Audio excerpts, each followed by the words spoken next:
Halo teman-teman, jumpa lagi di channel saya. Kita bahas mengenai peternakan kawan-kawan. Sebelumnya mohon maaf jika dalam konten-konten sebelumnya kita tidak pernah ngonten karena kesibukan sehari-hari. Baik, ini kawan-kawan, kita akan membahas tentang kenapa sih banyak sekali peternak kambing yang notabene mengalami kerugian. Nah, ini tentu perlu banyak pertimbangan kawan-kawan. Sebelumnya jangan lupa subscribe channel ini, like dan share agar menambah pengetahuan dari kawan-kawan yang hari ini masih konsisten beternak kambing maupun peternak domba. Jadi kawan-kawan, banyak sekali teman-teman kita di luar sana yang tentunya mengalami kerugian dalam hal peternak kambing maupun peternak domba. Nah, kenapa itu bisa terjadi kawan-kawan? Karena pertama, ketika mereka beternak kambing maupun domba, mereka itu berambisi agar ternaknya banyak, kita keluarkan modal sebanyak-banyaknya, padahal itu hal yang salah kawan-kawan.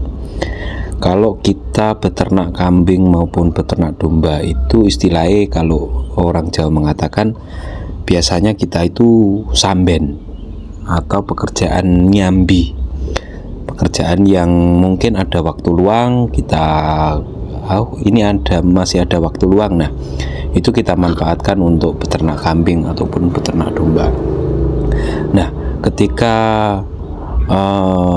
kawan-kawan memutuskan untuk mengeluarkan modal sebanyak-banyaknya, sedangkan kawan-kawan tidak pernah memikirkan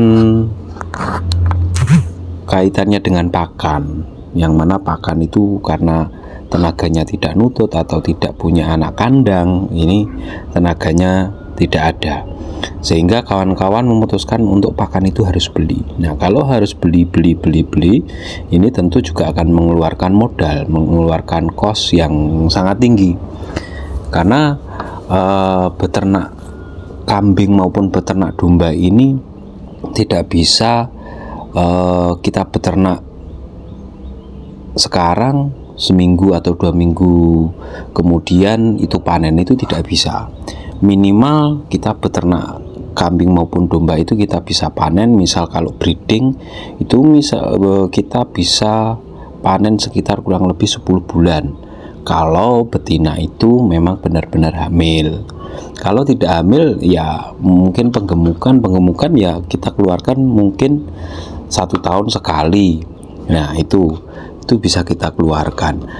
Nah, melihat juga kaitannya dengan fluktuasi harga kambing maupun domba yang notabene juga kadang naik, kadang turun, ini juga perlu dipertimbangkan kawan-kawan. Karena apa? Kadang harga ini murah, harga kambing itu murah karena mungkin ada, kalau orang desa itu biasanya masuk ajaran baru itu harga kambing pasti murah. Karena apa? Banyak peternak-peternak kecil maupun peternak-peternak yang mungkin mereka bergantung pada peternakan kambing, atau mereka menganggap bahwa kambingnya itu adalah celengan atau tabungan, mereka jual untuk biaya anaknya masuk sekolah. Nah, ini akan mempengaruhi harga pasar. Selain itu, ketika mau hari raya Idul Fitri, nah mereka menganggap bahwa ini celengan atau tabungan, mereka jual untuk memenuhi kebutuhan waktu hari raya. Nah, ini juga akan mengalami harga yang turun. Nah, sedangkan harga kambing itu biasanya naik ketika menjelang hari raya kurban. Nah, hari raya kurban ini pun juga dalam 1 tahun hanya sekali, sehingga perlu dipertimbangkan kembali. Kalaupun ingin beternak dengan kapasitas banyak, itu tentu tetap pada pola pikir bahwa peternakan ini sebagai tempat untuk samben atau tempat untuk investasi, untuk celengan. Itu bisa kita gunakan, tapi kalau untuk kebutuhan sehari-hari itu tentu tidak bisa, karena mengingat bahwa dalam jangka waktu yang sekian, kalau bagi saya ini panjang, dengan rentan waktu kalau breeding itu 10 bulan baru bisa panen. Karena apa? 10 bulan itu 6 bulannya itu dihabiskan untuk si indukan itu mengandung si cemple, dan 4 bulan ini untuk pembesaran si cemple. Karena dalam jangka waktu 4 bulan ini kambing atau cemple ini baru bisa disape, sehingga dalam usia 4 bulan ini bisa dikeluarkan, bisa dijual. Kalau kita bergantung pada peternakan kambing, tentu saja kita tidak bisa. Nah, itulah yang mengalami banyak pengalaman-pengalaman kawan-kawan kita di luar sana, sehingga mereka mengalami kerugian karena mereka bergantung pada hasil. Artinya mereka jual 3 bulan, itu untuk konsumsi, bukan untuk investasi di wilayah lain, ataupun mereka tidak memiliki pekerjaan sampingan di situ. Sehingga perlu kita pelajari kembali kaitannya dengan peternak kambing maupun peternak domba.